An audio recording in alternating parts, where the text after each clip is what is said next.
Seja bem-vindo ao canal Papo Neuro com o Dr. Bebeto Moreira de Souza.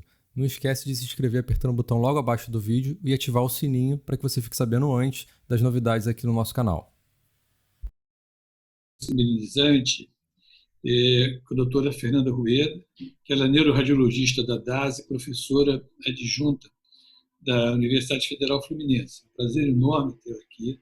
É uma pessoa altamente conceituada e várias pessoas me solicitaram. E a Fernanda, como é que vem? A Fernanda, então, está aí a doutora Fernanda Rueda, à vontade. Muito obrigado pela sua presença. Bom dia a todos, obrigada, Bebeto, pelo convite. Acabou que a gente se falou no dia que eu também descobri do canal, enfim, uma ideia super interessante, pioneira, e estou aqui para participar e para ajudar no que for possível.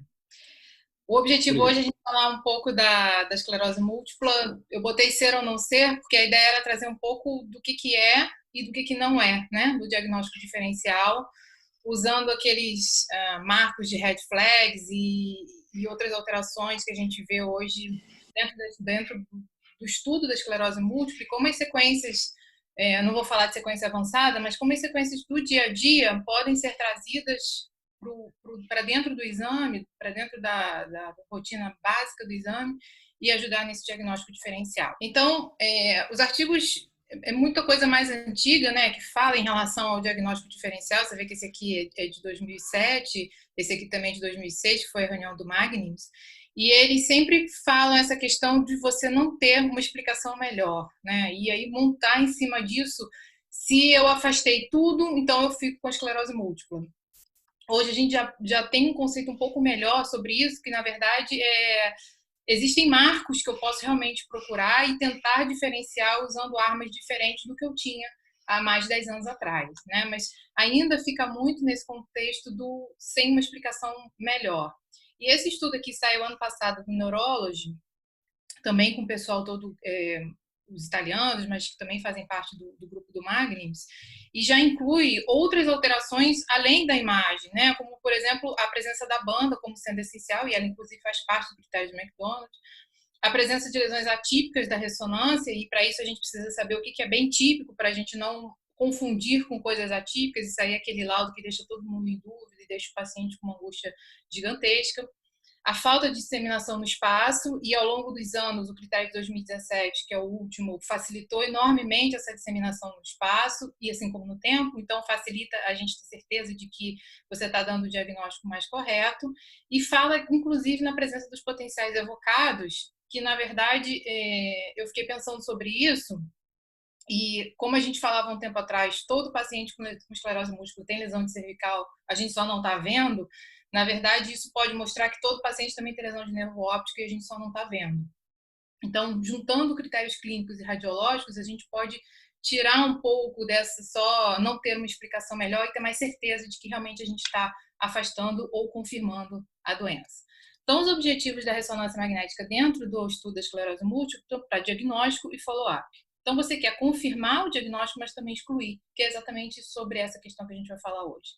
E o follow-up, que é extremamente importante para avaliação dos novos surtos, e o critério do NIDA, do Evidence of Disease Activity, que tem sido amplamente discutido dentro do meio neurológico, até quando você vai realmente considerar que aquele paciente não tem evidência de atividade de doença. E hoje, cada vez que a gente mexe numa sequência nova de ressonância, a gente acrescenta dados a essa informação, e o critério de NIDA vai se tornando cada vez mais longo. Todos os biomarcadores, tanto licóricos quanto sanguíneos, também estão trazendo esse conceito de que pode ser muito difícil a gente conseguir ter um NIDA real, né? E a gente fala muito sobre isso agora na discussão de esclerose múltipla e da neurologia como um todo. A avaliação da doença acumulada, que é o lesion load, e aí a gente tem técnicas volumétricas, enfim, acompanha sequenciamentos para isso. A atrofia cerebral, que veio ser muito discutida por NIDA 4, como um critério de stop de evolução cerebral, e até o início do ano eu falava que isso aqui não era possível, mas já saiu uma revisão esse ano no Nature Reviews Neurology falando que o FDA já autorizou o uso desses dois softwares, o NeuroQuant é o que a gente usa lá na clínica, e como validado para realmente garantir que não existe, que a atrofia cerebral não está evoluindo, e com isso a gente poderia incluir o paciente no UNIDA 4. E complicações, principal LEMP, dependendo do uso do fármaco que está sendo feito com esse paciente. Mas esse não é o objetivo de hoje a gente vai se focar mais realmente na parte do diagnóstico.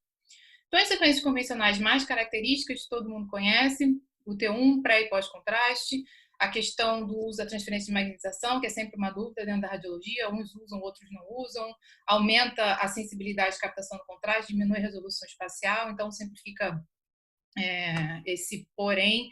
Na verdade, eu acho que fica mais como teste de quem está acostumado a usar e usar essa técnica a favor de si, não contra.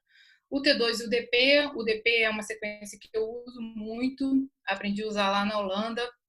Aqui a gente já caiu um pouco no desuso, mas eu continuo fazendo. Eu acho que tem uma ótima capacidade de detecção de lesão córtico subcortical, que é o que a gente está querendo ver agora também, né? O contraste, essa discussão do contraste, se faz dose dupla, tripla, enfim, isso já acabou. Na verdade, se faz a dose convencional, o importante é você ter um tempo de pelo menos 5 a 10 minutos pós-contraste para a realização de sequência. Não é injetar e cortar isso aí para o radiologista, para o protocolo atual, né? A difusão, que é uma sequência rápida, não ajuda no diagnóstico em si, mas ajuda muito no diagnóstico diferencial. Fazer o estilo dos nervos ópticos, dependendo da indicação, às vezes é uma sequência que vale a pena, ajuda a fechar critérios se você tiver alteração de sinal. E o DIRPSIR, para quem tem a possibilidade para identificação de lesões corticais, que hoje já fazem parte do critério de disseminação no espaço. E sequências avançadas, isso aqui o T1 3D mais para as análises volumétricas. O DTI ajuda nessa identificação da fisiopatologia da lesão, não tem uma aplicabilidade direta na clínica, mas, enfim, ajuda a gente a entender a fisiopatologia. A espectro, a perfusão, mais como sequências de diagnóstico diferencial, dependendo do tipo de lesão que se apresente. O BOLD e sequências sintéticas, realmente mais para a parte de pesquisa. A gente fez muita coisa interessante com sequência sintética, mostrando a alteração do voxel em si, né? Usando o valor T1, T2, bem interessante. Assim como o BOLD, a gente fez muita coisa do resting state. E o resting ajuda a gente a entender qual é a fisiopatologia da doença, da perda, da compensação neuronal, enfim. Mas também mais para estudo de fisiopatologia do que prática. Esse é um protocolo básico, foi sugerido em 2015, mais ou menos o que a gente faz. Lembrar sempre do campo de 1,5, o campo de 3 Tesla ideal, mas não necessário, mas o de 1,5 tem que ser muito comum na prática vir paciente com exames diferentes para a gente comparar. Isso é extremamente difícil, né? O ideal é que o paciente fosse fidelizado a um médico ou a uma clínica para a gente conseguir repetir sempre do mesmo jeito o exame, mas enfim, a gente sabe que isso não é possível.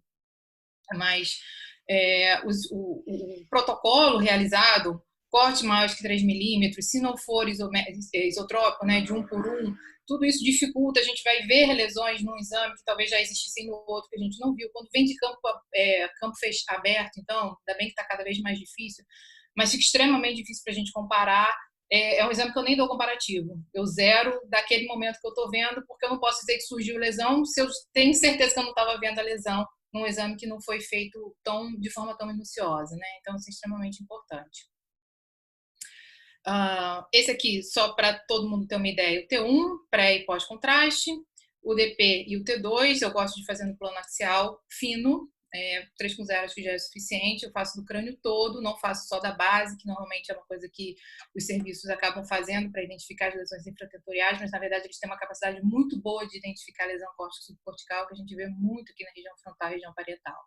E o flare nos 2 planos, ou idealmente o flare 3D, para quem tem um aparelho que faça com uma qualidade de imagem boa. Lembrar que o flare 3D, os aparelhos mais antigos, davam muito artefato aqui em torno do seio esfenoidal, do seio frontal, por conta da interface ar-osso, e ficavam imagens muito estranhas aqui na porção anterior do tronco, podendo levar a um erro de diagnóstico. Então, quem tem uma sequência boa, vai gastar mais ou menos o mesmo tempo de fazer em 2 planos, fica na opção do que está disponível na máquina, né? O consenso do Magnims, o Magnims é um consenso basicamente de radiologistas, para definir o que a ressonância vai conseguir ajudar no critério diagnóstico final do McDonald. E eles se reúnem também, eventualmente, trazendo essas novas informações do que tem vindo, né, da literatura, para tentar facilitar a questão da disseminação do tempo e do espaço que são necessários para o critério de McDonald. Então, o último de 2016 é bem interessante porque incluiu o nervo óptico, marcou melhor essa questão das lesões periventriculares, que fica muito solto, né? Eles sugerem no mínimo 3 lesões com no mínimo 3 milímetros, para não ser aquele pontinho que a gente fica perdido se conta ou se não conta, é sempre uma dúvida comum.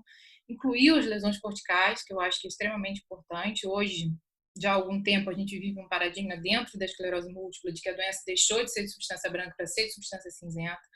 Isso é uma coisa que a gente tem que incorporar, não tem que olhar mais procurando somente os dedos de Dawson, mas procurar também as lesões corticais, que na verdade os estudos mostram que são as que estão mais correlacionadas a todas as questões de déficit do paciente, né?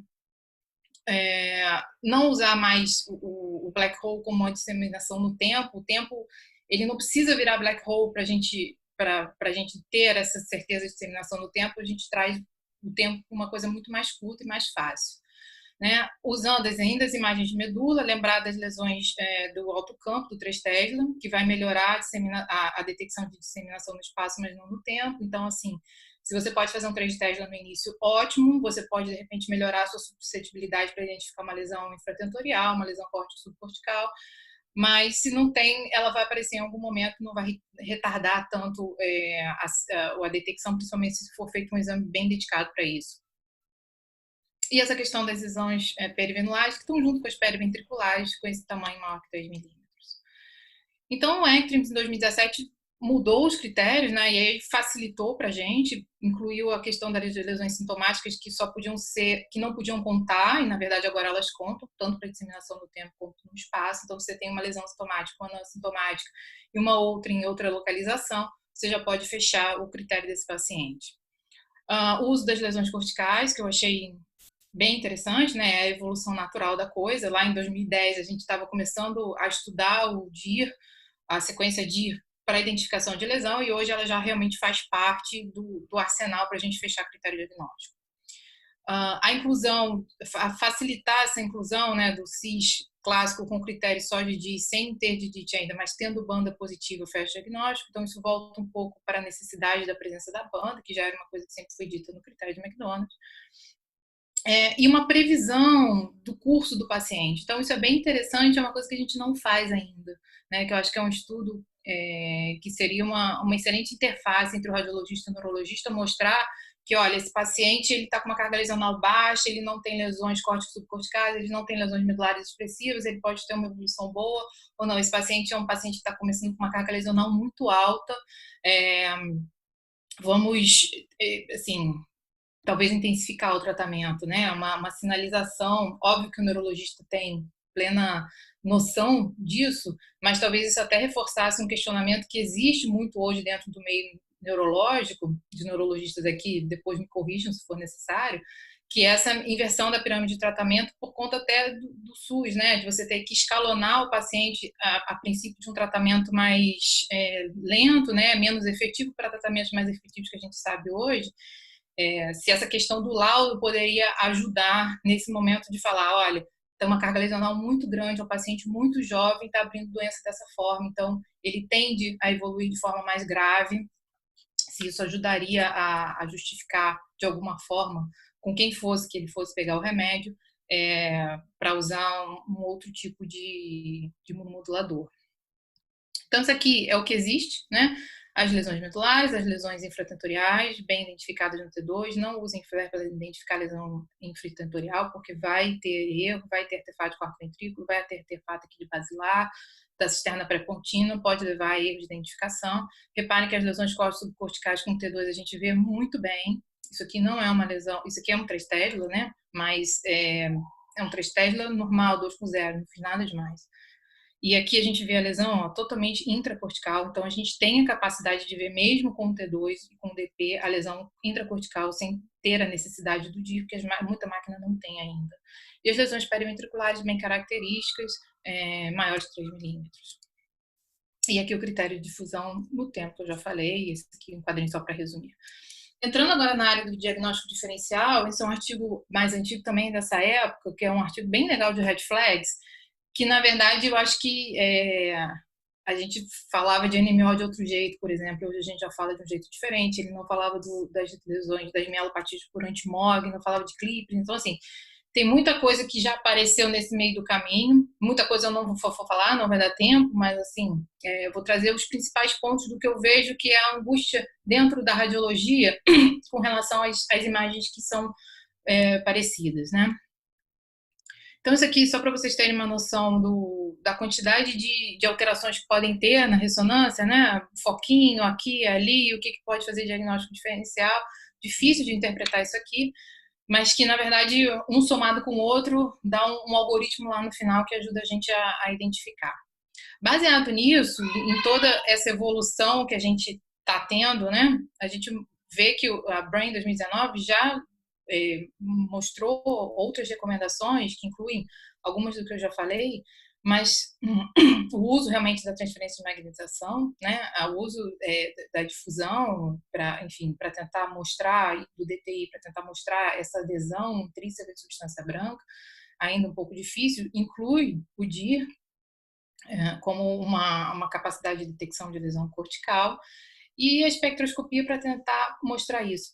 A espectroscopia é bem interessante quando a gente faz num centro que tem um físico, que tem um processamento do espectro de uma forma diferente da que a gente faz habitualmente, que é somente tirar da máquina, botar a curva e fazer aquela curva. A gente vê muito pouca coisa, não vai ajudar, né? Acho que a espectro num grande centro funciona, porque a gente tem atualmente dá informações muito limitadas. Mas é importante essa questão do flare e ele botar a parte do 3D e do DIR. Então, vamos ver alguns casos agora. Esse aqui é o caso mais clássico de Aden, né? Quem olha, quem está habituado a olhar, vê que é uma lesão extremamente tumefativa, né? Ela é uma lesão com aspecto algodonoso clássico que a gente fala, mas é uma lesão gordinha, não é alguma coisa que a gente olhe e pense, é esclerose múltipla porque é periventricular. Na verdade, a gente vê que tem um efeito de massa ali que não existe muito na esclerose múltipla. Com essa distribuição bem característica, simétrica, pegando núcleos da base, com esse realce, e com a história característica também relacionada a algum evento pós, né? Desculpa. E a gente vê isso aqui, a gente viu isso aqui nos surtos de Zika, de chikungunya, talvez a gente comece a ver agora com Covid, enfim, muito relacionado a essas viroses intermitentes que aparecem, acaba que vem com uma história bem característica. Aqui mais um caso só para ilustrar, pode fazer um efeito de massa mais significativo, ir para o corpo caloso, fazer uma lesão feia, mas isso aqui a gente resolve de forma bem mais fácil usando as sequências adicionais. Por exemplo, se você está em dúvida se isso aqui é um tumor, você faz uma perfusão, isso aqui tem uma perfusão fria, o tumor tem uma perfusão quente, porque um aspecto desse tumoral seria uma lesão de alto grau. Então, a gente consegue, usando todo o arsenal disponível de sequência, né, na ressonância, a gente consegue fechar de forma mais tranquila esse diagnóstico. Esse aqui é um outro caso, foi cedido pelo professor Mann, agora ele está na Califórnia, de uma lesão bem feia, frontal, enfim, uma área de minimização bem significativa, com uma captação periférica, heterogênea. A gente não fica tranquilo de não falar que isso aqui é um tumor, ainda mais que pega uma lesão em asa de borboleta, né, pegando o corpo caloso, bem característica. E aí a gente faz a perfusão, uma perfusão completamente fria. A espectroscopia mostra um pico de corina, mas não é um pico tão mais alto que o pico de NA, e a gente fica mais tranquilo que é uma lesão de meninizante, que é uma placa tumefativa, que também é um aspecto que pode vir a fazer diagnóstico diferencial.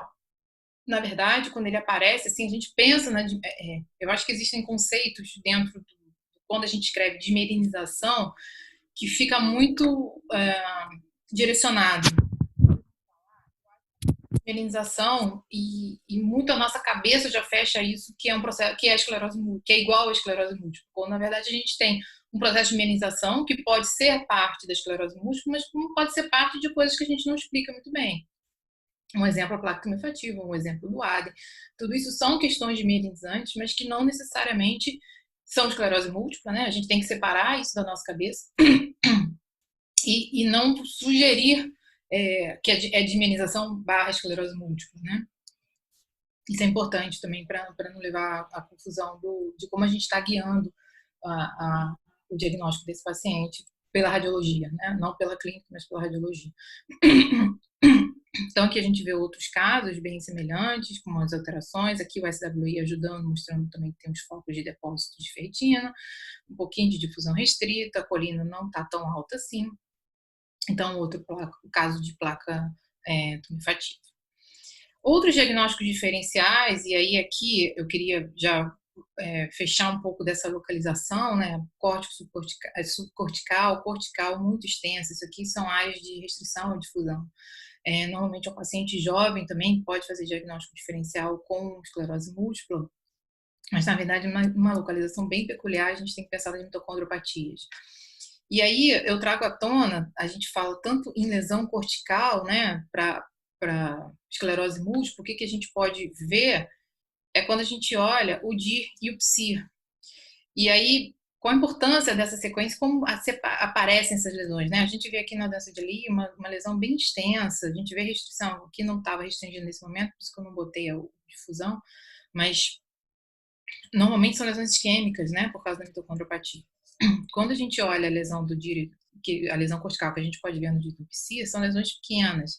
A gente tem que querer achar essa lesão, ela não está ali se expondo para a gente como se expõe as lesões periventriculares, por exemplo. Então, é importante a gente fazer a sequência dedicada. O DIR, ele é uma sequência similar ao FLAIR, vamos dizer assim. A gente tem supressão do sinal do líquor e depois a gente tem um segundo pulso de inversão que você faz supressão do sinal da substância branca. Então, você deixa uma sequência toda bem preta, bem com hipossinal, para destacar as lesões que tem hipersinal e aí a gente consegue ver melhor essas lesões corticais. Reparem que isso aqui são lesões que a gente não vai ver no T2, a gente não vai ver no FLAIR. O DIR, ele tem essa questão de interpretação de lesão que ainda é um pouco suscetível. O DIR das máquinas mais novas vem com uma qualidade muito melhor que o DIR de 10 anos atrás. Mas essas lesões de fundo de sulco, que a gente pode confundir com lesões piais, enfim, lesões corticais que são justapiais, né? Próximas ali à superfície da pia, podem ser de difícil detecção. Para isso, a gente está começando a fazer agora o PSIR. O PSIR, ele funciona de uma maneira inversa, ele seria como se fosse uma janela pesada em T1, e aí a gente procura pelo hipossinal. Procurar pelo hipossinal é difícil, não é o raciocínio lógico do radiologista. A gente procura sempre o que brilha e não o que não brilha, né? Mas, na verdade, é um exercício bem interessante, eu tenho praticado bastante isso, a gente fazer o hipersinal, olhar o hipersinal e tirar a dúvida no hipossinal. E, na verdade, quando a gente faz essa volta, a gente vê, por exemplo, que aqui é muito mais difícil de identificar essa lesão, sendo que aqui a gente consegue ver que existe um hipossinal sem dúvida. E de outras formas também. E essas lesões de fundo de sulco são bem duvidosas no DIR, a gente consegue tirar de forma bem razoável a dúvida no PSIR. Então, eu acho que elas são duas sequências bem complementares para a gente conseguir mapear essa questão da lesão cortical. Ao mesmo tempo, o quanto que a gente deve mapear, né? Eu acredito, os artigos falam que a lesão cortical evolui de forma muito lenta. A nossa capacidade de detecção seria de uma por ano nova, né? Então é bem difícil. Tem paciente, o paciente ele se apresenta já com muita lesão cortical ou com pouca lesão cortical, né? Isso a gente vendo muito paciente, você vê que tem umas pessoas que têm muita lesão e aí fica difícil até você mapear porque você pode perder de uma sequência de um corte para o outro, realmente, porque tem muita lesão. E tem outros que têm lesões salteadas. Então, assim, existem estudos para isso, da quanto o paciente tem a suscetibilidade dele para ter lesão cortical. E isso provavelmente está relacionado à nossa capacidade de detecção, né? Não é que nem provavelmente todos têm, a gente consegue pegar, obviamente, quem tem mais e quem tem mais essa suscetibilidade, e isso vai estar relacionado ao prognóstico direto do paciente, né? Então, bem legal essa correlação que a gente consegue fazer com os estudos de genética, de imunologia. Mais uns exemplos aqui, eu queria mostrar para vocês todas as sequências possíveis.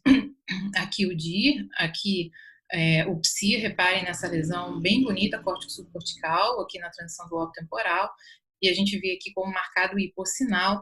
Quer dizer, eu acho que o hipossinal ajuda, aqui no DIR a gente perde, né? Você borra o contorno da lesão, você perde essa relação do quanto ela invade o córtex, do quanto ela vem para dentro da substância branca.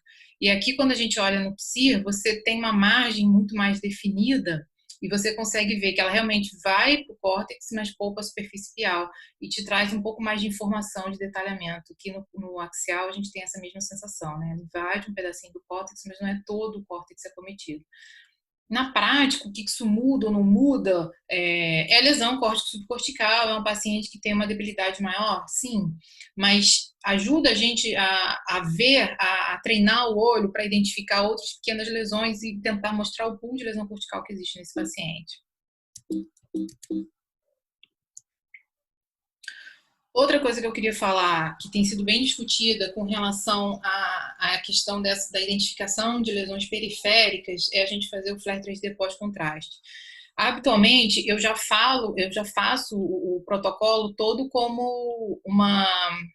Eu faço o T1 injeto, faço tudo pós-contraste, né? E aí o flare a gente pode também jogar um pouquinho mais para frente, fazer o T2 antes, fazer a difusão, depois já fazer o flare e o T1, porque aí você já ganha a informação do contraste no flare, né? E muita coisa que tem sido discutida em relação à inflamação leptomeningea, a possibilidade do surgimento da placa cortical, não a partir da substância branca, não a partir do parênquima cerebral, mas sim da inflamação leptomeningea que pode aparecer nesses pacientes. Eu acho extremamente difícil de identificar isso, eu ainda não peguei nenhum paciente meu, mas essa questão da inflamação nessa região, que não era uma lesão, não era um segmento cerebral que a gente pensava em falar na esclerose múltipla, que está sendo trazida à tona, pode mostrar realmente que talvez a inflamação meningea tenha um outro componente associado como parte da doença. E quando a gente vê as alterações, que a gente consegue ver até no SWI, mostrando a alteração inflamatória perivenular ali, mostra que realmente existe um componente de fora para dentro que está acontecendo e não só esse componente de dentro para fora, como a gente sempre pensou. Eu trouxe mais essa informação, assim, já que vai fazer flare 3D, faz pós-contraste e procura por isso, porque a gente pode começar a achar, isso pode começar a estar relacionado à maior presença de lesão cortical, à maior gravidade do paciente. Isso é uma das outras coisas que têm sido discutidas recentemente. Quando a gente entra no aspecto de diagnóstico diferencial com lesões vasculares, aí a gente tem um pool de doenças, né, para serem ditas. As doenças de pequenos vasos, que são bem características aqui, a gente vê um flare com muita lesão periventricular, com alguns buracos, né, que podem ser confundidos com black holes. Aqui a gente vê um maior, que, enfim, é uma malácia, radiologicamente a gente não tem muita dúvida. Tem algumas áreas de acometimento cortical, que a pessoa pode ficar em dúvida se é lesão cortical ou não. E para isso a gente faz a difusão, mata isso aqui como um evento isquêmico que não está relacionado à doença, né? Uma coisa que eu queria chamar a atenção é que quando a gente faz um exame desse tipo, a gente está habituado a fazer flare axial. E o flare axial tem sempre essa cara, você vai olhar, não vai ficar muito em dúvida que é gliose e segue o barco. Na verdade, se a gente fizer um flare sagital aqui por algum motivo, ele vai ter um aspecto muito parecido com o dedo de luva. É porque a gente não está habituado a ver. E aí pode gerar em algum momento aquela dúvida do gliose barra desmielinização, que eu acho que é uma coisa extremamente angustiante para todo mundo. O radiologista passa uma mensagem para o neurologista que, quer dizer, tem que lidar com dois mundos completamente diferentes. Ou de uma doença vascular no paciente jovem, ou de uma doença desmielinizante no paciente mais velho, né? Então fica uma coisa meio perdida, e o que eu falo sempre muito para os residentes, evitem esse tipo de frase, porque isso só gera mais confusão. Eu acho que a gente tem que dar a nossa opinião, eu acho que é gliose, continua investigando para o lado vascular, né? Ou eu acho que não tem um padrão de mielinização, mas também não é muito gliose. Eu não estou conseguindo definir, mas a gente botar dois campos, duas síndromes muito diferentes em cima de um mesmo paciente, ainda mais se a gente... O ideal é interagir, né? Falar com o neurologista qual era a clínica, o que ele estava pensando, mais para a gente tentar ajudar a fechar. Mas muito cuidado com essas lesões, que são, assim, no axial, elas acabam sendo bem características de gliose, no sagital, às vezes a gente fica em dúvida, principalmente em paciente jovem que vem com uma lesão assim, a gente acaba fazendo sagital, porque, não, isso é esclerose múltipla. E aí gera aquela confusão e gera um laudo mais dúbio que, enfim, gera uma angústia maior em todo mundo, né? Esses pacientes, classicamente, acontecem isso no Cadazil. É uma doença rara, a gente não vê muito, mas quando ela vem com esse acometimento de lobo temporal bem característico, acometimento de cápsula externa bem característico, a gente fica mais tranquilo de fechar o diagnóstico. Mas eu já vi muito Cadazil sair como esclerose múltipla, exatamente porque é uma paciente jovem, cheia de lesão que brilha. Aí você faz o sagital, vê essas lesões aqui, que não são lesões tão típicas, você vê que elas não estão alongadas, elas não estão quer dizer, até tem um alongamento, né? Mas assim, você vê que é um aspecto muito mais fundiforme do que alongado, que seguiria o trajeto do perivenular. São lesões, ó, que poupam claramente fibrozinho, que todas elas estão poupadas, então o olhar minucioso para a gente ajuda muito. E aí você pode fazer o SWI, mostrar que tem microsangramento, mas habitualmente a gente não faz SWI em paciente com esclerose múltipla, e eu queria trazer um pouco dessa discussão do que o SWI pode ajudar para a gente nisso. A enxaqueca é outra questão. Reparem que as lesões são muito periféricas, caracteristicamente. Também é uma mulher jovem que vai vir com essa lesão. A gente não pode botar gliose barra de minimização, porque a gente vai levar uma série de investigação que muitas vezes não vai ser necessária. São lesões periféricas que preservam as fibras em 1, que não estão periventriculares. Então, assim, isso é bem característico de não ser desmielinizante, né? Classicamente. Mas é, mais uma vez, quando a gente faz o sagital, pode aparecer essa lesão, que vai lembrar a esclerose múltipla, porque, lembrar, é só porque a gente não está habituado a ver. Na verdade, a gente só faz o sagital quando quer ver a esclerose múltipla. Né? Então, essas imagens podem parecer assim, mas reparem que elas são mais periféricas, estão mais na periferia da substância branca e não tão centrais quanto a gente espera. O lúpus é um outro exemplo de exame que isso acontece de forma bem frequente. A gente vai fazer também toda a investigação, às vezes você já pode ver alguma malácia, porque o lúpus ainda tem um componente da vasculite associado, que realmente pode deixar uma pequena área de malácia. Pode fazer alguns buracos no parênquima cerebral, e aí a gente acha que é black hole, e a gente não acha que é infarto lacunar, né, do mesmo jeito que acontece no Cadazil. Então, assim, eu também vou trazer um pouco dessa discussão do black hole para a gente tentar diferenciar todos esses parâmetros dentro da imagem. O SWI, esse artigo saiu no final do ano passado, foi na semana antes do ECTRIMS. O ECTRIMS é um encontro que existe mundial só para discussão de esclerose múltipla e é multidisciplinar. Então, assim, vamos neurocientista, neurologista, médico, radiologista, os cuidadores, enfim, todo mundo que está envolvido nos cuidados do paciente com esclerose múltipla, extremamente interessante. E a gente vê, esse artigo saiu, enfim, com grande repercussão na semana antes do congresso, sobre o papel do SWI e sobre trazer essa sequência para o nosso uso para ajudar nesse diagnóstico diferencial. Então, é o sinal da veia central, uma coisa que a gente já falava, faz o SWI, se a gente olhar a veia central e uma lesão periférica, é sugestivo, né? No 7 Tesla, isso é extremamente bonito, quem já viu imagem de 7 Tesla de esclerose múltipla, vê realmente a veia passando, vê a lesão se desenvolvendo em volta com uma sensibilidade de detecção muito maior do que no 3 Tesla, por exemplo, né? A gente vê a lesão começando realmente, que é uma coisa que a gente não tem a habilidade aqui. Mas está se mostrando cada vez mais eficaz de que presença não é exclusivo da esclerose múltipla, mas é muito sugestivo. Então, dentro dessas imagenzinhas que a gente viu antes, de enxaqueca, de lúpus, você fazer o SWI e tentar um SWI de alta resolução, né? Melhor no 3 Tesla, se for no 1,5, tentar fazer o mais isotrópico possível, com um corte fininho, com uma resolução boa. É uma sequência cara, ela não vai levar muito menos de 5 minutos, mas talvez ajude a gente a tirar esse peso da dúvida do que a gente pode sugerir que são aqueles foquinhos, né? Então, se claramente as lesões não têm relação com o vaso, não dá para a gente sugerir que é um processo de mielinização relacionado à esclerose múltipla, a gente sugere provavelmente uma origem vascular para aqueles focos, né? Então, é bem interessante esse artigo. O SWI também está com outro papel que não é o foco de hoje, sobre as smoldering lesions, que são os black holes em reativação. E aí é mais uma questão de biomarcador de ressonância para a gente usar como o critério de NIDA, né? Falar que se existe um halo hipointenso em volta do black hole, na verdade eu tenho uma atividade de black hole e isso falaria que aquilo ali existe atividade de doença, mesmo que eu não tenha nenhum outro comemorativo. Mas isso é assunto para outro dia. Voltando sobre o black hole, na verdade, ele é um ponto que me preocupa, porque primeiro que o black hole ele serve de marcador de fim de linha de vários estudos, né? Quanto que surgiu de lesão em T2 e quanto de black holes o paciente teve após o uso de determinada medicação. Então, a gente tem que entender bem o que ele é.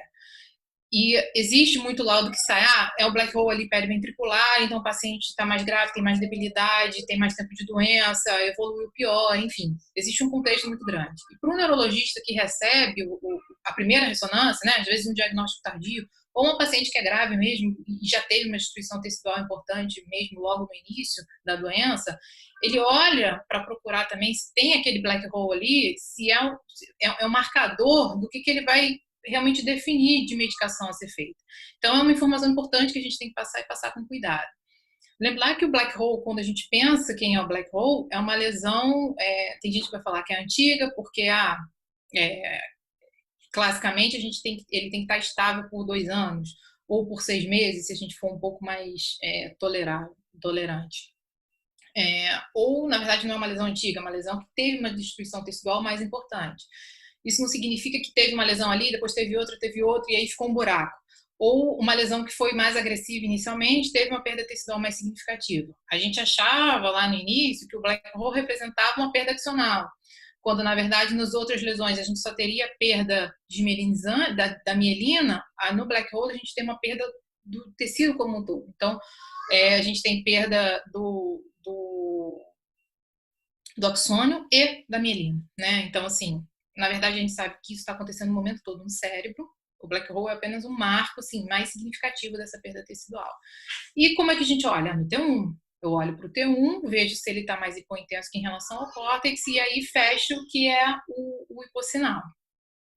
Mas, na verdade, a gente tem outras sequências que podem ajudar nesse trigger, né, da gente tentar identificar. E muito cuidado com o T1, com o T1 da lesão de edema.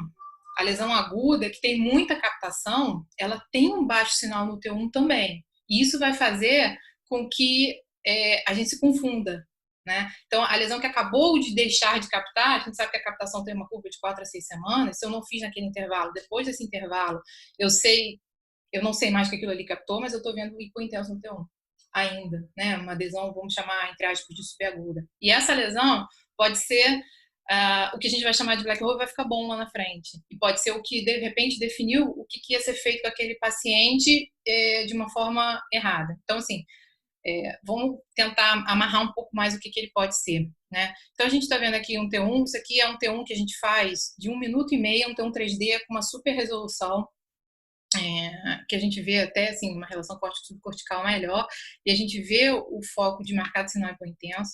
E aí eu trouxe o DIR, e o DIR vai se comportar igual o FLAIR. A gente não tem que achar que a gente vai ver um buraco no FLAIR. O buraco que a gente vê no FLAIR é o AVC, é a lacuna, né? No FLAIR, o black hole, ele não vai ser substituído por líquor e a gente vai ver ele preto. Não é bem assim que funciona. A gente vai acabar vendo com a mesma alteração, com a mesma representação de sinal, né? E ver muito dessa mesma forma. E quando a gente olha aqui para o PSI, e aí eu queria trazer mais ganhar uma informação com o PSI, né? Porque a gente vê que existe uma escala de cinza muito mais heterogênea aqui do que no T1 e do que no DIR ou no FLAIR, né? Então, a gente vê que existem áreas de lesão tecidual mais significativas, depois existem áreas menos significativas, quando no FLAIR ou no DIR a gente olhar, vai ver um borrão todo igual. Então, assim, a importância da gente olhar as sequências de forma todas diferentes e tentar mapear o quanto de extensão tecidual de lesão existe dentro de cada área. O black hole em si é muito pequeno, mas existe uma área de tecido que está sofrendo muito mais, que, por exemplo, aqui a gente não consegue perceber. Como no PSIR eu tenho uma sensibilidade maior à água, eu consigo ver que essa alteração de sinal aqui é mais significativa aqui do córtex. Não é a sensibilidade que eu tenho no T1. Então, talvez o PSIR venha também para agregar essa quantidade de perda tecidual, estratificar melhor isso, né? Vamos dizer, criar uma escala melhor de cinza, para que permita com que eu consiga ver de forma mais minuciosa a alteração tecidual e não só olhar se está hipo, se está hiper e lançar esse conceito.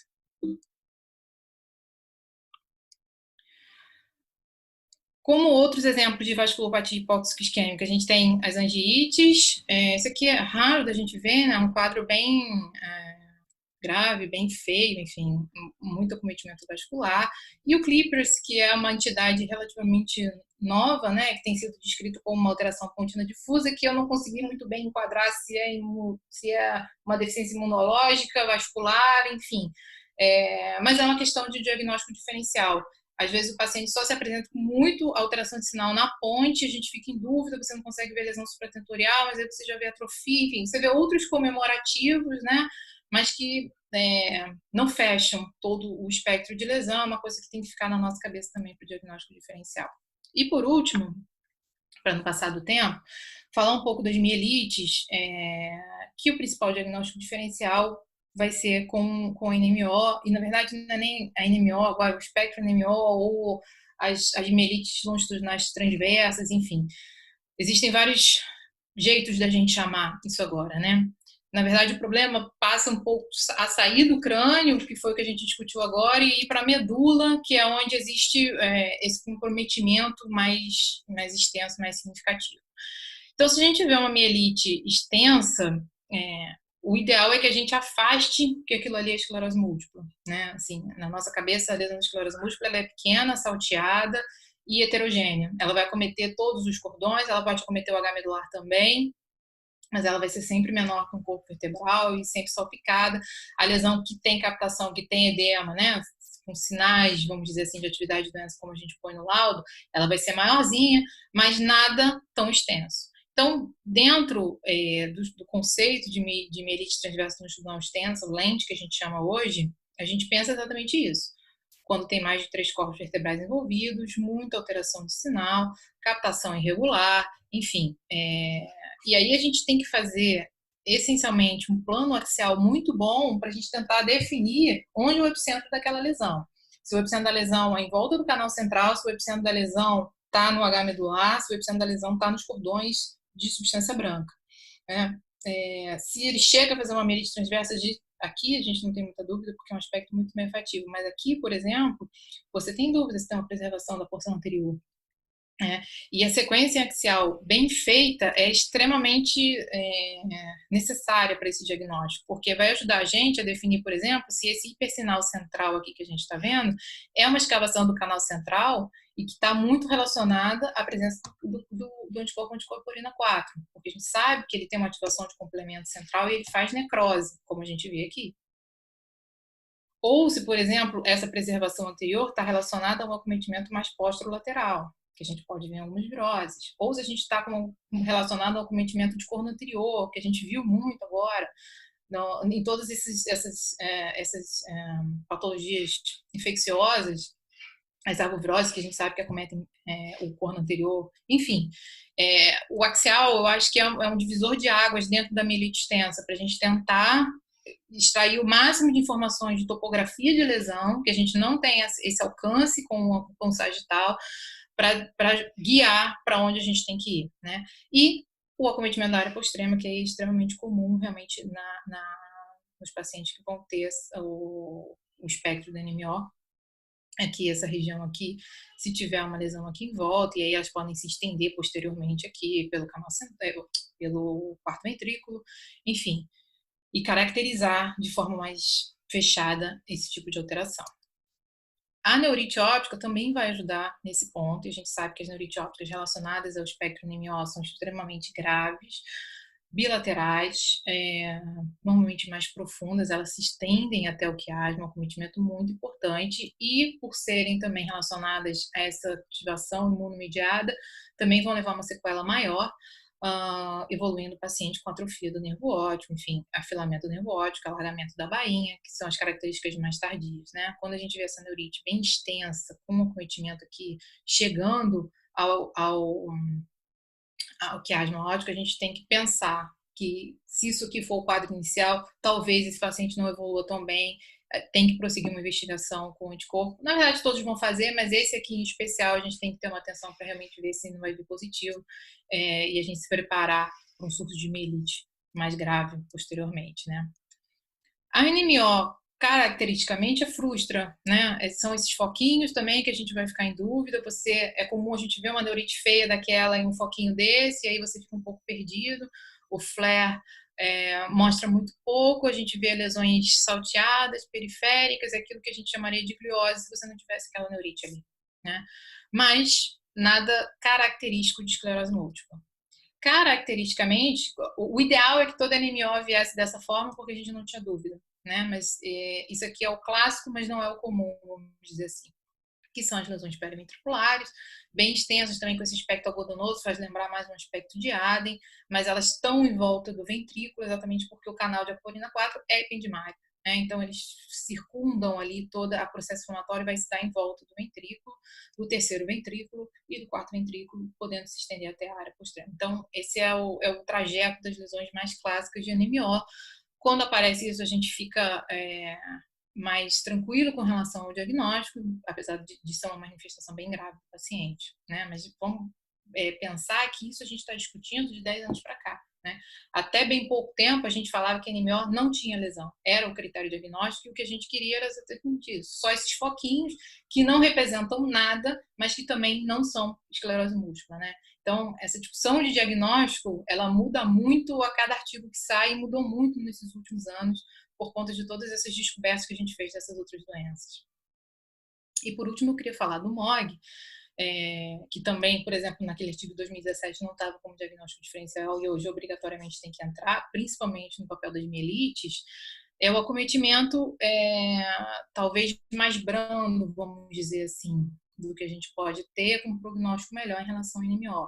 Também tem uma característica de mielite diferente da esclerose múltipla. A gente espera que elas sejam lesões maiores, né? Talvez não tão extensas quanto da NMO, mas sejam lesões maiores, mas a gente pode ter esse componente de duas lesões, né? Que pode levar um pouco à confusão, porque a NMO a gente não espera que seja nessa característica, então a gente tenderia a pensar que é uma esclerose múltipla, mas a gente tem que botar o antimog no pacote agora. É uma lesão que acomete predominantemente o H medular. Então, mais uma vez, trazendo o corte axial como um papel central de topografar essa lesão e tentar ajudar na definição do diagnóstico diferencial. E uma lesão que acomete classicamente o cone medular. Então, quando a gente vê o cone muito acometido, com esse acometimento de canal de H medular, suspeitar e sugerir que esse anticorpo seja feito. É um anticorpo, a gente que trabalha no público sabe que é extremamente difícil de conseguir. Então, assim, o ideal é que a gente, se a gente tiver uma chance, que a gente consiga, de forma radiológica, tentar definir quem é o paciente que vai fazer, que vai se beneficiar disso, né? E não aqueles outros que têm lesões características de outras coisas, para a gente não perder, assim, os poucos tiros que a gente tem para dar, para tentar conseguir um anticorpo ou outro, de alguma forma, com os laboratórios. Então, já estamos chegando no fim, eu só queria mostrar a evolução histórica. Eu sempre gosto de trazer esses slides, tanto da substância branca quanto da substância cinzenta, para ver todo o arsenal que existe para a gente excluir todas essas doenças que eu falei, mas na verdade também para a gente falar que é esclerose múltipla com mais propriedade. Eu acho que a gente tem essa condição hoje, né? Não é só falar que não é, então é aquilo. Na verdade, a gente falar, eu tenho certeza que não é tudo isso que eu falei e tenho certeza de que é o que eu estou falando, né? Então, a gente olhava antigamente, a gente tinha um flare e um T2, era o que tinha, lesão infratentorial, lesão dentro de Dawson, quando o paciente vem desse jeito, a gente também já tem muito pouco a oferecer de terapia, porque já teve muito cérebro perdido aí nesse meio do caminho. Aí a gente começou a investigar o DTI, e aí a questão da isotropia fracionada, da perda tecidual, da disfunção da substância branca, que era onde a gente achava que era o core da doença. Hoje, com as sequências sintéticas, a gente consegue mapear o valor T1, T2, o valor DP de cada voxel e mostrar, aqui a gente tem os gráficos mostrando o valor T1 e T2, enfim, o quanto aquele black hole ali tem de doença, o quanto de perda tecidual existe, a gente pode fazer isso com o cérebro todo e gerar mapas quantitativos, que são esses daqui, que são bem legais assim de interpretação. A gente está acostumado a ver o mapa de perfusão, está vermelho, está quente. A gente aqui vendo o mapa de DP, por exemplo, a gente consegue estratificar o quanto cada lesão tem de perda tecidual de acordo com a cor, né? Então, isso é uma informação bem interessante, porque o sinal do T2 não vai mudar, lembra que eu mostrei? O sinal do T2 do flare, né? O sinal do T1, ele vai se tornar progressivo, o PSIR está com essa capacidade maior de detectar esse espectro de padrão tecidual lesionado que tem dentro de cada lesão, mas os mapas de sequência sintética têm ajudado bastante nesse aspecto também. E agora a gente tem que mostrar também a evolução da substância cinzenta, né? Então, primeiro era só substância branca, depois a gente começou a ver que o córtex é um problema, então a gente fez o DIA, agora a gente está fazendo o PSI para identificar essas pequenas lesões, e a gente faz o BOLD, para não só mostrar que eu tenho dano estrutural, mas eu também tenho dano funcional, e que esse dano funcional, quando acontece, eu tenho uma piora clínica muito mais significativa do que quando eu só tinha esse dano estrutural. Então, o quanto que existe de plasticidade cortical para compensar todo esse dano estrutural, tanto cortical quanto de substância branca, né? Isso também é uma outra discussão, mas é bem interessante o que a gente tem a capacidade de descobrir a fisiopatologia da doença com o estudo do BOLD. Queria agradecer, estou à disposição aqui para as perguntas, é muita informação.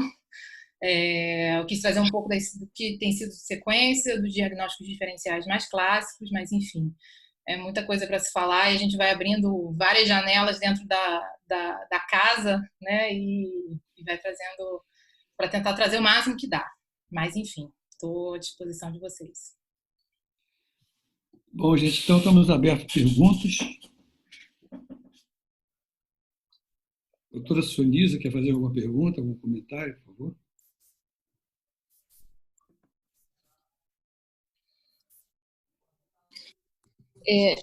Eu queria fazer uma pergunta, doutor Roberto. Pois não. Fernanda, eu fiquei em dúvida quando você falou que você fazia só o T1 e depois fazia todas as outras sequências. O flare você não faz pré-contraste, já faz tudo injetado? O SWI injetado, tudo injetado? Eu já faço tudo injetado. O flare eu já faço injetado exatamente para a gente tentar aumentar aquela captação leptomeníngea. Muitas vezes a gente tem um finzinho de house de contraste que o flare também vai dar uma exacerbada. Então eu já faço para aumentar até. A gente tem a sensação de estar brilhando mais, né? Quando o contraste está meio mais ou menos. Então eu já optei por fazer direto. O SWI a gente pode ter aquela confusão dos vasos ali periventriculares, mas na verdade eu tenho focado o SWI para a gente ver o papel da veia central e o papel do black hole como um halo hipointenso. Então, para isso, o contraste não perturba tanto. Eu acho que a gente ganha um pouco mais de tempo, tanto de janela de contraste para fazer o T1 pós, quanto, enfim, não atrapalhar a sequência, né? Mas o SWI, tanto faz, você fazer pré ou pós. Mas o flare, eu acho que você fazer pré e pós, a gente tem que pensar que é um paciente que, às vezes, vem com uma debilidade muito grande e faz muito exame, né? Então, a gente tentar encurtar ao máximo o tempo de exame é interessante também para ele se sentir melhor. E outra coisa, com relação ao T1, eu vi que você mostrou um T1 que me parece ser um SPGR, né, um gradiente. Você opta por fazer gradiente ou faria o Cube, Space, sei lá, porque a resolução para realce vai ser melhor?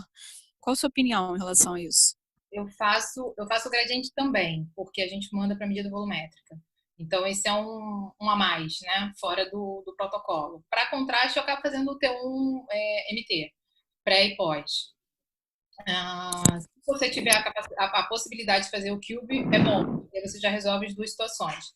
A grande questão, quando você vai mandar para pós-processamento, o ideal é que você mande sem contraste, porque quando você faz contraste, você perde a relação cortical fica ruim. Então, acaba fazendo um gradiente pré, com essa finalidade, não com a finalidade de identificação de lesão especificamente, e faço o pós, um axial normal, MT. Em geral, eu faço MT. Tem algumas máquinas que o MT fica com uma resolução muito ruim, eu acabo fazendo um espinhar. Mas, em geral, eu faço dessa forma. Eu não gosto muito do Cube, mesmo sendo Cube, pós, eu acho que a gente gera muita imagem e você vai ficar em dúvida se você não tem um flare que esteja no mesmo plano ali. E aí a gente pode ficar em dúvida, você não tem muita correlação, né, do restante da sequência, de uma sequência pós-contraste com as sequências pré-contraste. Então, eu acabo fazendo o axial dos outros planos como eu tenho um pré, né, para eu me mapear de lesão. Se você tem um flare 3D, talvez você consiga se localizar melhor, porque aí você vai achar o hipersinal e você consegue correlacionar com um possível realce. Mas o gradiente, para a esclerose múltipla, não. Pós-contraste, não. Fica bem ruim por conta dessa, como você falou, da identificação de lesão. Eu tenho uma pergunta sobre isso. Eu sempre tive dificuldade com o negócio de black hole. Quando você faz um espineco e tem um gradiente, a impressão que dá é que o gradiente exagera um pouco o negócio. Como é que você vê? Aquelas lesões que você vê no gradiente, você considera black hole? Então, essa é que é a discussão. O gradiente e como o CIR, né? Ele vai trazer um pouco mais de água ali para o tecido. E a gente consegue ver, eu não sei se é um exagero, porque na verdade a gente não tem como fazer uma análise patológica daquilo ali e ter certeza de que existe mais perda tecidual ou não, né? Eu acho que é uma sensibilidade maior e eu acho que traz um degradê de escala de cinza maior, que é uma coisa que a gente tem visto na sequência sintética. Quando a gente olha em volta, o black hole lá, bonitinho, né? Aquele que tá pretinho, grande, a gente fica todo mundo de uma forma mais, que eu vou falar, todo mundo concorda de uma forma mais fácil, né? Que existe e tudo bem. Quando a gente vê esse degradê maior de alterações, e aí o gradiente traz um pouco mais dessa informação, e o PSIR tem trazido mais aí nessa informação, na verdade, você pode ter alguns espaços ali dilatados, porque eu tenho visto muito na região temporal os trajetos que fazem espaço perivascular, e aí você vê muita água, e para a gente não confundir com lesão subcortical, por exemplo, na região temporal tem sido, assim, você tem que olhar com cuidado para não gerar uma dúvida, não gerar mais lesão do que existe, né? Mas eu acho que a gente está olhando de uma forma muito simples, como a gente olhava antes, né? Porque só tinha aquilo. Hoje a gente tem um arsenal maior, e como eu tenho feito T1 3D, eu tô falando, não é rotina, a gente faz porque eu mando para as análises volumétricas. Você acaba tendo uma percepção de que existe mais tecido lesado dentro daquela escala de cinza do que a gente vê só quando eu defino que tem hipossinal. Então, essa questão, será que a gente está vendo demais, que não existe, ou será que a gente estava vendo de menos porque a nossa percepção era mais limitada por conta da disponibilidade de sequência mesmo? Eu acho que essa discussão que tem que vir à tona, porque existe uma perda que talvez esteja sendo super ou hiperestimada, né? Eu sempre tive essa dúvida, então eu achava que às vezes exagerava um pouco, mas pelo que você está falando, aquilo tem que ser considerado. Tá certo. Alguém tem mais alguma pergunta? Oi, Fernanda. Posso fazer uma pergunta? Oi, Fernanda. Claro. Beleza. Parabéns, excelente, como sempre. Super. Agora, uma pergunta de neurologista, né? Você falou no início a importância que todos nós sabemos do tratamento precoce com fármacos de alta eficácia, impactando morbidade. Nós sabemos disso claramente, vários estudos mostrando isso. E você também disse que existe alguma forma, talvez, de ajudar com o laudo de ressonância, no sentido de mostrar alta carga de lesão e lesões em topografia de alto risco para que essa incapacidade aconteça. Existe um consenso para isso, eu não li nada a respeito. A gente lê pontualmente, lesão cervical você vai ter maior incapacidade, lesão com carga em tais e tais locais ou em número de lesões, você tem maior incapacidade, maior risco de incapacidade a médio e longo prazo. Mas será que existe, dentro desses critérios, você falar de carga de lesão e topografia de lesão ao mesmo tempo, para nos ajudar a indicar um fármaco de alta eficácia no início do tratamento e não bypassar esse paciente numa janela de tempo em que ele vai perder a janela terapêutica? Como é que você vê o que a gente vê hoje, o que a gente tem hoje com o STIR, com tudo isso que você disse, que pode contribuir no laudo cientificamente baseado em tantos parâmetros que a gente sabe hoje que são de incapacidade a curto, médio e longo prazo, para um tratamento de alta eficácia desde o início? Então, o ECLIMS, o critério de 2017, ele põe essas sugestões da gente se comprometer um pouco mais com o laudo, né? De realmente sugerir que, olha, esse paciente aqui tem lesões em topografias mais graves, e aí medular e cortical, que a gente são os estudos que tem, e que ele poderia evoluir de forma mais grave. Eu acho que, na verdade, isso é um consenso que a gente tem que começar a estudar e chegar dentro da nossa relação, né? Na verdade, muitas vezes, quando a gente põe... Tem médico que já não gosta que a gente manda complementar com o exame tal, porque ele acha que ele está guiando o paciente, então a gente não pode sugerir o que seria melhor o próximo passo. Então, acho que isso é uma conversa que tem que estar acertada entre o radiologista e o neurologista que vai receber aquilo, né? Para a gente não achar, falar assim, pô, mas ele não está vendo o paciente, estou vendo o paciente está bem. É aquela questão às vezes tem um pool radiológico, mas não tem o pool clínico ainda, porque ele está numa faixa de compensação muito boa. Eu acho que a gente poderia, sim, dar como impressão, os critérios, eles definem lá alguns pontos. Depois a gente pode até, eu posso pegar e ver isso com você. Algumas coisas que a gente poderia falar, olha, esse paciente está no primeiro exame e já tem lesão cortical, já tem lesão medular, a chance dele evoluir de forma mais grave é maior, né? Botar uma coisa mais sutil, que talvez embasem vocês a conseguir uma medicação melhor, mas desde que vocês também entendam que, assim, é do nosso ponto de vista radiológico, não é do ponto de vista clínico, é óbvio, né? O neurologista está com o paciente na mão e consegue dizer se ele está indo bem ou não, né? Mas, às vezes, vocês precisam dessa ferramenta para ajudar a justificar frente ao SUS, frente ao plano de saúde, enfim, eu entendo isso também. E a gente tem como ajudar porque a gente está vendo aquilo é real, né? É real, a lesão é real, está escrito que lesão naquele lugar é pior, então, assim, a gente não vai estar tentando direcionar esse tipo de tratamento, mas, na verdade, passando uma informação que fica muito oculta no laudo, né? A gente só descreve a lesão e diz que é desmielinizante e pronto.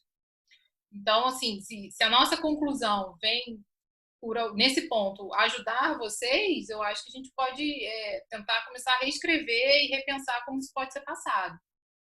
Pois é, eu acho que não existe mais só do ponto de vista radiológico. Essa implicação clínico-radiológica, hoje a ressonância é um biomarcador biológico, né, de atividade de doença e de fator preditivo dessa doença com incapacidade menor ou maior. E, enfim, acho que talvez os biomarcadores de plasmáticos, como o neurofilamento, o GFAP, talvez contribuam para dar um reforço, um respaldo no impacto de neurodegeneração que esse paciente já tem. E eu acho que é uma coisa que a gente precisa bater, que parece meio óbvio, é a reserva neuronal de pacientes jovens. Então, essa dissociação clínico-radiológica, que muitas vezes impressiona alguns colegas, ela é irreal, porque aquele paciente hoje tem uma reserva neuronal importante, mas daqui a pouco ele não vai ter mais. E essa dissociação, ela não justifica o fato de você não agir precocemente para prever uma incapacidade. Hoje isso já é meio que um consenso em vários centros. E eu acho que aqui ainda não é. Existe essa discussão muito grande ainda. Concorda? Concordo. Por isso que, assim, enfim, a gente já está acostumada a discutir sobre isso, eu concordo, mas, assim, a gente vê ainda... Tem gente que não trata só porque está captando, né? Porque não teve sintoma clínico. É o que eu sempre falo, uma lesão frontal não vai dar sintoma clínico, né? Ela vai dar um sintoma, entre aspas, radiológico. Mas isso vai refletir diretamente na atividade de doença. Então, se a gente ainda não tem esse consenso, quanto mais um consenso de que se eu estou vendo lesões em áreas críticas, isso pode impactar lá na frente no paciente, né? Como a questão da reserva neuronal que você falou. Eu acho que é uma coisa que a gente pode começar a trazer, né? Eu já ponho nos laudos que tem lesão cortical, onde tem, se elas são numerosas, é difícil a gente contar, né? Porque é o que eu falei, paciente que tem mesmo, paciente que não tem, a gente não vê. É difícil, não existe um follow-up, falar, eu estou repetindo esse ano porque eu quero ver se minhas lesões corticais aumentaram. A gente ainda não está nesse ponto, do ponto de vista radiológico, por conta a gente não tem, não existe um turnover tão grande, né, de lesão, como existe na substância branca, se o paciente tiver em atividade, por exemplo, tiver com uma fase inflamatória muito importante. Mas eu acho que é uma coisa que a gente pode começar a trazer para ajudar, né? Assim, que o neurologista encare aquilo ali como uma ajuda, no sentido de, se você quiser dar um passo a mais, eu te dou um embasamento radiológico para isso, né? Tá ótimo, obrigada. Excelente. Uma pergunta, por favor, Fernanda. Clécia. Nesses novos critérios que foram surgindo, tem alguma coisa que faz você pensar mais no anti-MOG, nesse espectro aí diferencial, quando você está analisando o caso? Para as mielites, né? Basicamente. Isso. Uhum. Não traz muita informação. Até as neurites são meio estranhas, assim, a gente não consegue definir muita coisa. Mas isso, por isso que eu estou te perguntando. Não. Para mielite... Neurite é sempre um problema para a gente. Aquela neurite de quiasma, a gente fica mais fácil para falar que é uma NMO, né? Provavelmente. Vai vir positivo. Agora, a neurite lá, que está dentro do olho, que é de um lado só... Aí você olha para o crânio, se o crânio tem alguma coisa... Eu sempre, assim... até falo sempre para os neurologistas. O ideal é que o paciente já venha fazer o pacote completo. Mas a gente pode estar gastando exame, mas a gente já pode estar dando diagnóstico, né? Porque, assim, se ele vem com uma neurite, eu faço a medula, eu já vejo lesão medular, eu faço o crânio e já vejo lesão cortical, eu fechei o diagnóstico da história, né? Assim, já facilitou a vida. Porque senão ele vai vir fazer a neurite, a gente acaba fazendo um flare do crânio, aí vê uma lesão ou outra, aí fica naquela coisa, eu não posso fazer o crânio porque não pediu, aí você sugere, o paciente volta, aí depois você sugere medula de novo. Então, assim, se existe uma suspeição grande, eu já peço até para fazer o pacote. Vou fazer pelo menos a cervical, né? Cervico dorsal, se tiver condições. Para a gente tentar ajudar, né? Quando a gente olha só a neurite, que é difícil. Para a mielite, eu acho que tem que pensar em lesão de cone. Aquela lesão de cone, assim, o teste está muito bom, e a gente vê aquele cone tumefeito, né?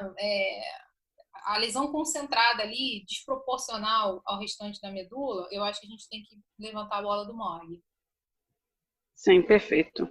E isso também fala a favor do que a Sonisa mesmo tinha comentado. Quando você tem esse bate-bola fácil com o médico que solicita, esse entendimento que a gente precisa ver o todo do paciente, fica muito mais fácil para a gente dar a impressão diagnóstica correta, sem um laudo assim, muito em cima do muro, muito com receio, né? Eu acho que obrigada, Fernanda. Ótimo. O problema da radiologia acaba sendo esse. A gente está escrito, né? Então, se a gente escreve demais, o paciente vem em cima da gente, o médico vem em cima da gente. Se a gente escreve de menos, a gente tem a sensação de que poderia ajudar, mas não tá ajudando, né? Então, acho que isso é uma conversa legal da gente ter com a especialidade para ver o que é interessante da gente colocar que pode ajudar o diagnóstico deles lá, né? E essa questão do neuroeixo é o que eu já tenho sempre falado. Se vai fazer a órbita por neurite, já faz o crânio cervical, pelo menos, porque aí a gente já fecha um diagnóstico. Se for só neurite, ok, ele vai ter que continuar esperando, né? Ele pode até dosar o anticorpo, se vier negativo, é uma neurite, e aquele paciente tem que ficar sob observação. Na verdade, não existe muito o que fazer agora, né? Assim, tratar, enfim, implementar um tratamento por um episódio único, mas já é um paciente que fica em observação. Muitas vezes o paciente vem para neurite e não tem um segmento, né? Aí não faz o crânio, então a gente fica perdido. Às vezes a gente vê no flare, aí eu falo, o flare dá aqueles artefatos de base, aí você vê uma lesão do tronco, será que é? Será que não é? A gente, no particular, então fica difícil, você vai fazer T2, aí começa aquela discussão, né? Você vai entregar um exame de crânio para órbita, enfim, uma discussão que sai do meio do trabalho mesmo, né? Não tem jeito. Então, quando já vem com esse pacote completo, a gente já fecha ou afasta o diagnóstico, né? De uma forma mais fácil, pelo menos naquele primeiro momento. Sim, perfeito. Obrigada. Ótimo. Obrigada pela aula. Fernanda, tudo bem? Eu tinha mais uma pergunta. Prazer, meu nome é Marjana, eu sou neuroradiologista aqui de Porto Alegre, trabalho no Moinhos de Vento. Parabéns pela aula, muito boa. Eu queria tirar uma dúvida contigo. A sequência PSIR de vocês é volumétrica? A gente costuma fazer aqui também, mas a nossa não é volumétrica. A gente está fazendo no 3 Tesla, ela é quase volumétrica. Ela está 1 por 1,3. Ah, legal. Obrigada. E outra coisa, quanto tempo depois, mais ou menos, da injeção do contraste tu costuma adquirir o flare? Normalmente eu faço o T1, né? O T1 MT, o T1 gradiente e o T1 MT. Injeto, eu faço difusão T2 e aí faço o flare como terceira sequência. Vai dar mais ou menos uns 5 minutos. Beleza, muito obrigada. Mais uma vez, parabéns pela aula. Oi, Fernanda, bom dia, tudo bom? Bom dia. É o Leonardo aqui, Leonardo Medeiros. Queria fazer uma pergunta para ti. Se você comentou aí a questão da quantificação de carga e de volumetria, você tem utilizado como prática clínica ou só na pesquisa? E se utilizando, se você tem, como tem sido feito de rotina, só quando o médico pede, quando tem, isso tem um repasse para o paciente de custo, já que o convênio, na maioria dos casos, não vai cobrir. Tem. Na verdade, a gente está fazendo agora na clínica, junto à parceria com o Neuroquant, isso é cobrado à parte. E aí, na verdade, o médico pede se quer análise volumétrica e a gente oferece para o paciente como um valor à parte, porque o convênio não cobre, né? Enfim, foge da nossa alçada médica e vai de novo para aquela alçada burocrática. De qualquer forma, assim, eu fiz agora um estudo com o Neuroquant, porque a gente teve eu fui lá pedir mesmo na cara de pau pro dono do programa. Ele deu umas liberações para a gente testar, na verdade, a reprodutibilidade com relação a uma outra sequência que a gente estava testando, que ele tem que é rápido. E como eu falei, no início a gente até falava que não, as medidas volumétricas ainda precisam de uma reprodutibilidade que não está garantido, né? Mas o FDA já aceitou e o Nature publicou naquele artigo que o Icometrics e o Neuroquant já estão sendo usados nos Estados Unidos como um medidor realmente de volume. Eu não tenho, assim, minha experiência pessoal, eu ainda não tenho paciente que volta com o Neuroquant e a gente realmente olha e vê, não, está estável, não está estável, ou aumentou, diminuiu. Essa reprodutibilidade, que é uma coisa que eu sempre questiono nessas técnicas, né? Em todas as formas de pós-processamento. Mas, enfim, ao que parece, já tá estabelecido na literatura que ele pode ser usado, sim. Certo, obrigado aí, excelente aula. Obrigada. Mais alguma pergunta? Bom, antes de agradecer a doutora Fernanda, eu quero agradecer também a doutora Sunisa, a Clécia, o Leonardo, a Pati Pita, todas as pessoas que perguntaram muito e abrilhantaram essa sequência, essa sessão. A Fernanda, eu quero agradecer muito. Essa aula foi extraordinária e mexe com a cabeça de todo mundo. Na verdade, uma aula dessa é importante para os radiologistas, que tira a pessoa daquela acomodação. Na verdade, pessoas se acomodam. Então, se captou, é aguda, se não captou, e vai deixando, não vai procurando ir além. Então, essa aula vai mexer com a cabeça de todo mundo e vai também mexer, talvez, com os protocolos. Então, Fernanda, muito obrigado, muito pela sua disponibilidade. Nós gostamos demais e vamos ter você de volta aqui, seguramente. Muito obrigado. Obrigada, Bebeto, pelo convite, foi um prazer. Na verdade, a minha tentativa é sempre de tirar o lado como aquela coisa chata, né? Você vê o lado de esclerose múltipla fica como último da pilha, porque todo mundo eu vou contar bolinha, vou ver tudo igual, tenho que ver o exame, é bom, eu não acho. É difícil, realmente, né? Os protocolos vêm diferentes e dificultam. Mas eu acho que hoje a gente tem possibilidade de dar muito mais informação do que a gente dá, né? E isso é extremamente importante para o paciente, para os médicos que estão acompanhando e é legal, assim, a gente poder trazer isso. Está lá na máquina, né? Então, vamos fazer e vamos acrescentar informação. Muito obrigada pela oportunidade. Muito obrigado a você, muito obrigado a todos. Estamos encerrando a reunião.